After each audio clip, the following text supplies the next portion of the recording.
Hola, mi nombre es Cynthia Isaacson, soy argentina, vivo en Houston desde hace 17 años, soy fotógrafa, estudié fotografía en los años 90 en Argentina, la mayor parte de la carrera en la Escuela Argentina de Fotografía. Cuando vinimos a vivir a Houston, hace 17 años, como mi tema principal es la familia y es el paso del tiempo, me costaba mucho encontrar la conexión para poder seguir haciendo esto que tanto me apasiona.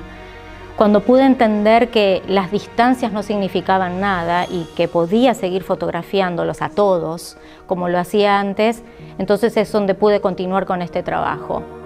Me costó ponerle título a esta serie, no encontraba un título. Son personajes de mi familia a lo largo de los años, es una obra que nunca va a terminar, que voy a seguir siempre incorporando fotos, y me costaba mucho ponerle un título. No tenía nada muy concreto.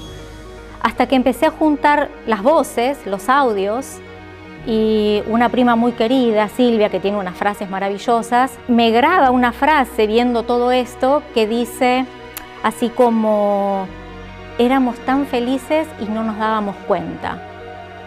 Y en realidad esos momentos cuando éramos chicos y todos esos ruidos estaban en casa, era eso, éramos realmente tan felices y no nos dábamos cuenta, no prestábamos atención. Este trabajo tiene que ver mucho con mi casa. Este trabajo soy yo, son mis raíces, es mi historia, es mi cultura. El tema de ponerles las lucecitas y ese formato de casa tiene que ver con eso, para que sientas que estás en un lugar acogedor, en un lugar como cuando entras a mi casa. Cuando empecé a juntar todas estas fotos, las imprimí y las tenía todas juntas, sentía que había como un silencio, como que esto no era parte de mi casa, como que me faltaba algo. Empecé a buscar las voces de ellos y empecé a juntarlas, y cuando conseguí tener unas 30, las puse todas juntas y ahí estaba completo. Ese es el ruido de mi casa. Son 30 voces hablando a la vez, 30 temas diferentes, todos cada vez más fuertes para escucharnos unos con los otros. Entonces las imágenes con las voces es la combinación perfecta de la sensación que tienes cuando entras a mi casa. ¿Qué onda? ¿El auto para la noche tocaron? Música tranqui a full.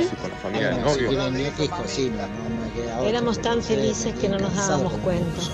Las fotos de mis papás son muy significativas en este trabajo. Están con 25 años de diferencia una con la otra. Se puede ver a mi mamá, se puede ver a mi papá y se los puede ver cuando cumplieron 80 años y nos vinieron a visitar acá a Houston. Hicimos toda una serie de fotos y ahí están besándose a sus 80 años. Fotografiar a mis padres es una emoción. Cada vez que los fotografío siento una emoción muy especial.